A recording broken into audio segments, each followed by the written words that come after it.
आज 10 सालों बाद मैं अपनी गांव की ओर रुख किया। करीब 15 साल पहले गांव छोड़ शहर में बस गया, तब से गांव की ओर नहीं जा पाया।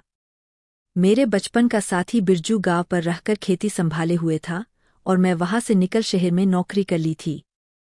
यूं तो शहरी रहन-सहन और गांव के रहन-सहन में जमीन आसमान का अंतर है, पर दोनों की तुलना नहीं की जा सकती। मैं अपने गांव के पास पहुंचा तो देखा बहुत बदलाव हुआ है। कच्ची सड़कों की जगह पक्की सड़कों ने ले ली है।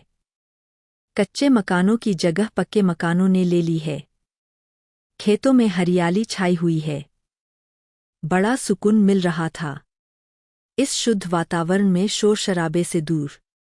पर जो बदलाव नहीं हुए वह है मजदूरों के जीवन में, और इनका कारण गांव में बैठे जमींदार है, जो मजदूरों की प्रगति देख नहीं सकते।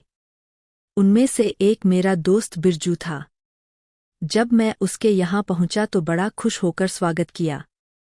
हम अभी बात कर रहे थे, तभी दीनू काका आते हैं। दीनू काका बिरजू के खेत में काम करते थे। ई काका, धान की रोपाई हो गई?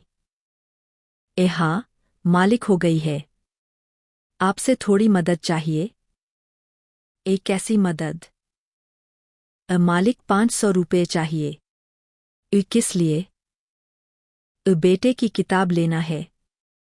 दीनू काका का जवाब मेरे दोस्त को अच्छा नहीं लगा।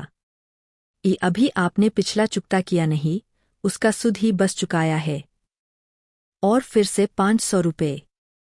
वैसे क्या करोगे अपने बेटे को पढ़ाकर? बाद में तो मेरे खेत में ही काम करेगा। माफ कीजिएगा मालिक, अपने बेटे को गुलामी नहीं करने दूंगा। दीनू काका के आवाज में एक आत्मविश्वास था अपने बेटे के लिए। खुद की फटी जेब है और बातें बड़ी बड़ी कर रहा है। मैं तुम्हें 1 रुपये नहीं दूंगा, देखता हूं कौन मदद करता है तुम्हारी। कहते हुए बिरजू कुछ काम से अंदर चला गया। दीनू काका जाने लगे तो मैंने उन्हें रोका। किस कक्षा में पढ़ता है आपका बेटा? साहब, 5वीं में। मैंने उन्हें 500 रुपये दिए। उनकी आंखों में खुशी की चमक थी।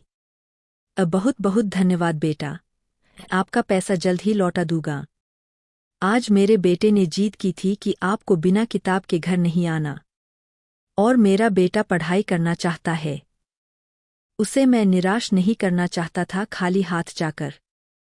काका, आप अपने बेटे की किताब मेरी तरफ से खरीद लीजिएगा, और ये मेरा कार्ड है। अगर आपको अपने बेटे की पढ़ाई के लिए कोई ज़रूरत पड़ेगी तो आप मुझे फ़ोन कर दीजिएगा, मैं हर संभव कोशिश करूँगा। बेटा, तू तो मेरे लिए फरिश्ता बनकर आया है।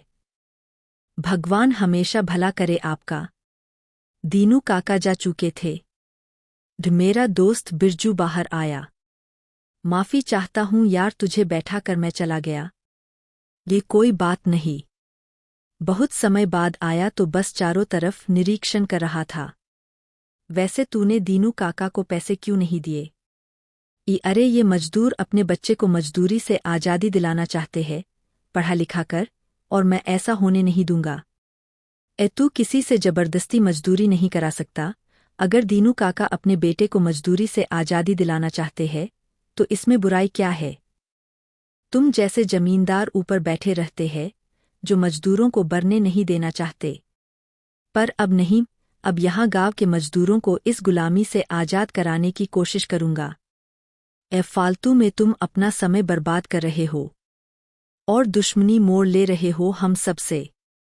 बस मैं यह चाहता हूं कि कोई और दीनू काका को अपने बेटे के पढ़ाई के लिए किसी के सामने हाथ ना फैलाना पड़े। शायद आज के बाद हम दोस्त ना रहे, पर दिल को एक सुकून मिल रहा था, और मैं चल पड़ा एक नए पथ की ओर। अगर आपको ये कहानी पसंद आए तो प्लीज़ लाइक, शेयर और सब्सक्राइब जरूर करें।